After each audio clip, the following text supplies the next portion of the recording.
Oke, assalamualaikum warahmatullahi wabarakatuh. Halo semuanya.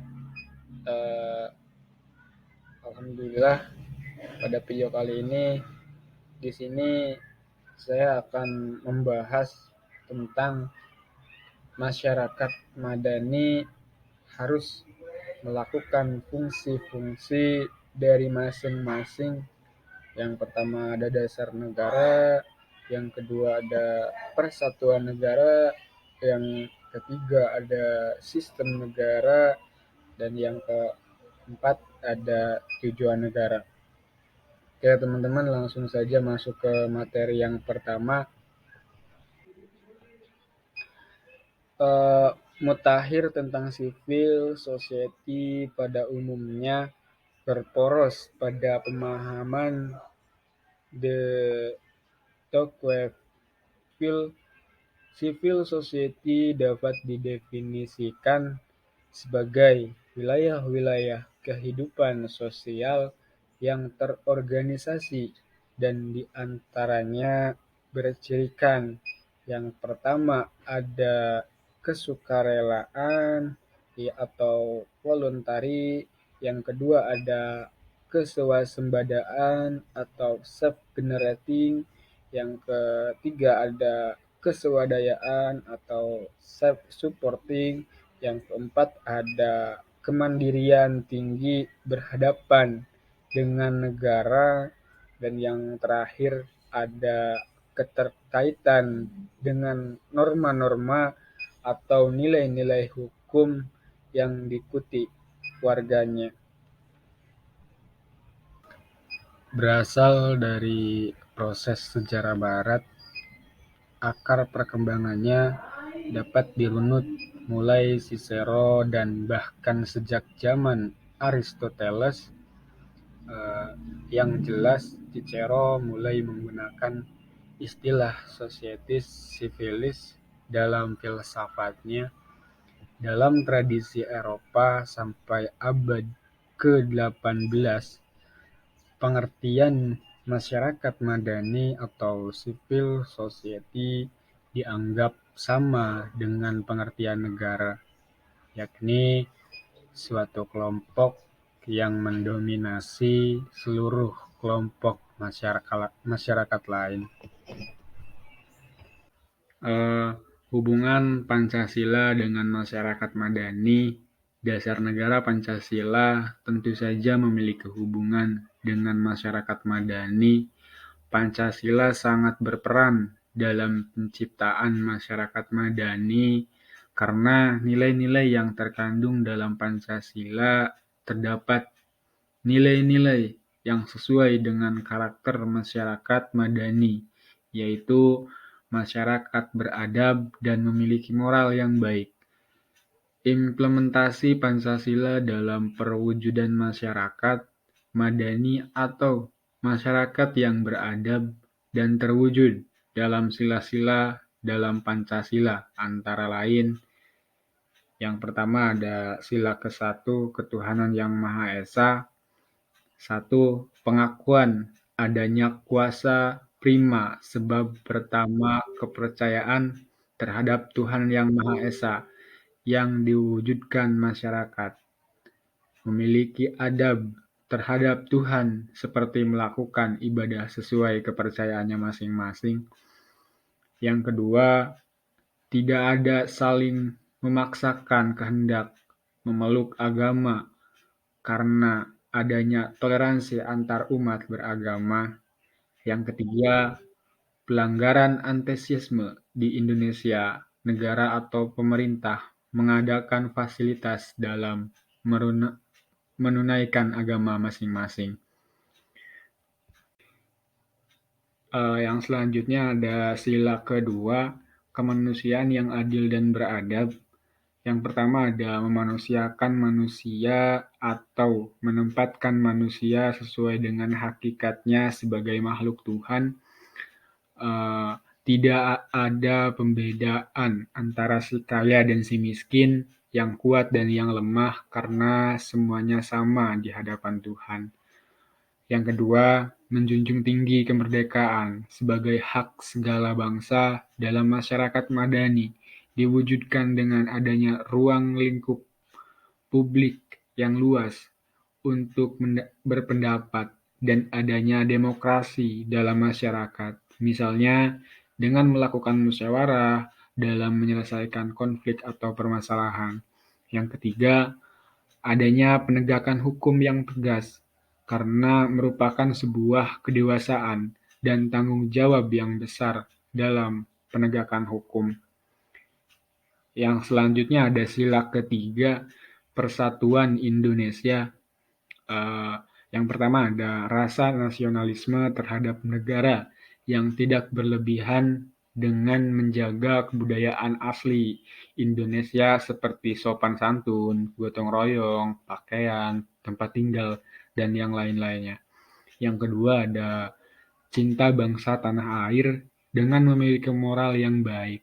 Yang ketiga ada menggalang kesatuan dan persatuan dengan bermusyawarah untuk menyelesaikan suatu masalah dan tidak membeda-bedakan karena semuanya bersaudara. Yang keempat ada memahami pluralisme. Yang kelima ada menumbuhkan rasa senasib, sepenanggungan dengan keswadayaan, dan kemandirian untuk menghasilkan. Yang selanjutnya ada sila keempat, kerakyatan yang dipimpin oleh hikmat kebijaksanaan dalam permusyawaratan perwakilan. Yang pertama ada adanya demokrasi, yaitu pemerintahan dari rakyat, oleh rakyat, dan untuk rakyat. Yang kedua, dalam mengambil keputusan dengan musyawarah mufakat, seperti dalam masyarakat madani. Yang ketiga, adanya kejujuran bersama dalam pengambilan keputusan. Yang keempat, pemutusan masalah menghasilkan keputusan yang bulat, bukan dengan pemungutan suara seperti yang terjadi di dunia barat. Yang selanjutnya ada sila kelima, keadilan sosial bagi seluruh rakyat Indonesia. Kemakmuran, yang pertama ada kemakmuran yang merata pada seluruh rakyat dalam arti dinamis dan meningkat seperti rasa kebersamaan yang diciptakan masyarakat madani, tidak egois dan selalu ada rasa saling tolong-menolong. Yang kedua, seluruh kekayaan alam dan sebagainya dipergunakan untuk kebahagiaan bersama menurut potensi masing-masing. Yang ketiga, melindungi yang lemah agar kelompok masyarakat dapat bekerja sesuai bidangnya dalam masyarakat yang beradab tentunya. Perlindungan terhadap yang lemah ada dengan jika yang lemah tertindas, itu artinya telah melanggar hak asasi manusia, maka hukum yang tegas diperlukan.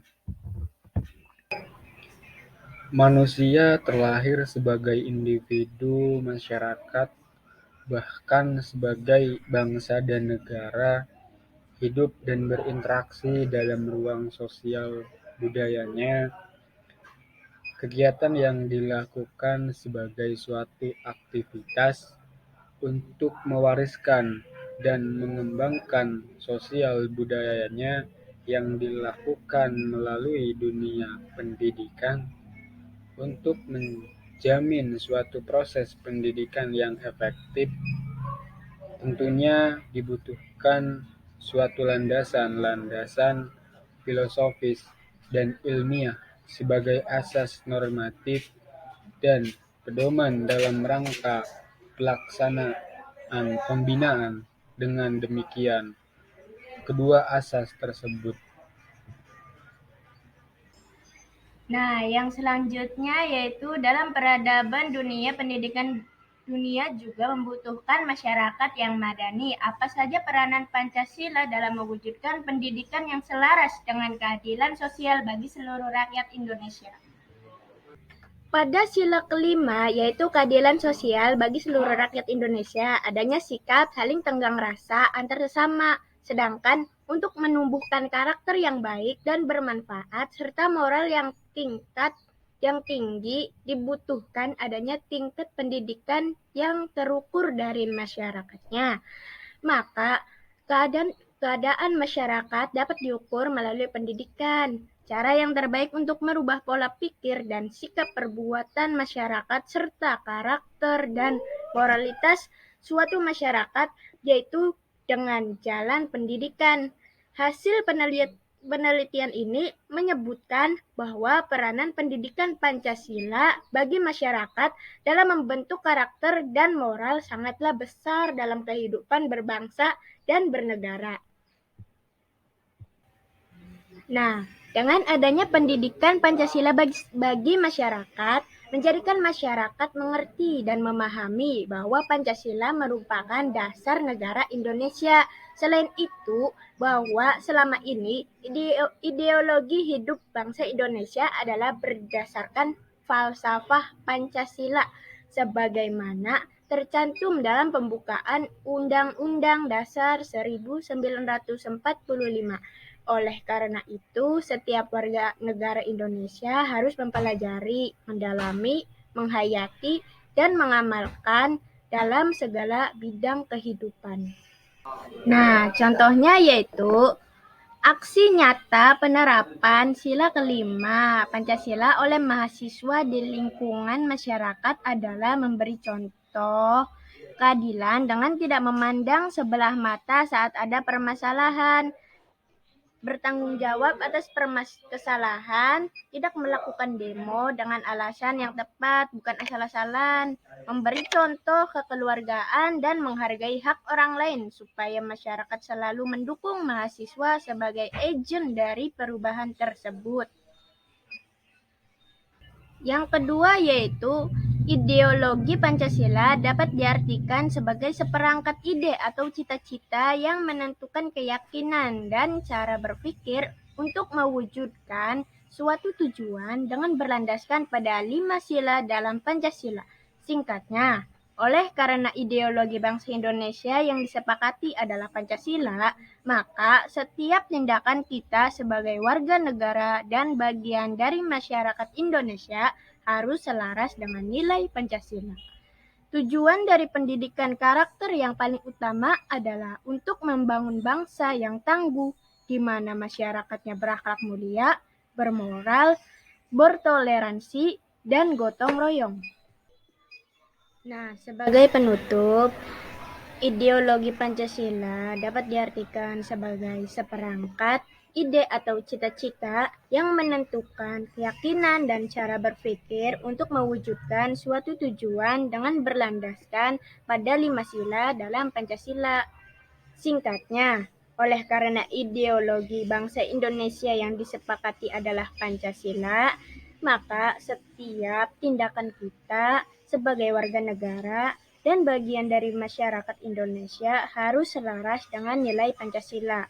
Tujuan dari pendidikan karakter yang paling utama adalah untuk membangun bangsa yang tangguh, di mana masyarakatnya berakhlak mulia, bermoral, bertoleransi, dan bergotong royong.